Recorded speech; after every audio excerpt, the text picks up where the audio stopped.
పడిపోయిన చోటి పైకెదగడ మెట్లను పదును పెట్టు మొదలు 10 మందిలోన నీ ప్రతిభను చూపగ పట్టుదలతో కదులు ఏలు పట్టి నడిపించునురా ఎదురైన అనుభవాలు వేల ఏండ్లు వర్ధిల్లునురా నీ విజయ జ్ఞాపకాలు రాదురా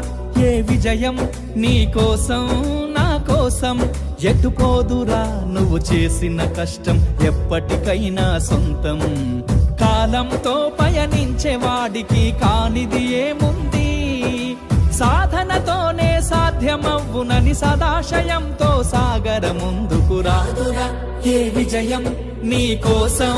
నా కోసం ఎటుపోదురా నువ్వు చేసిన కష్టం ఎప్పటికైనా సొంతం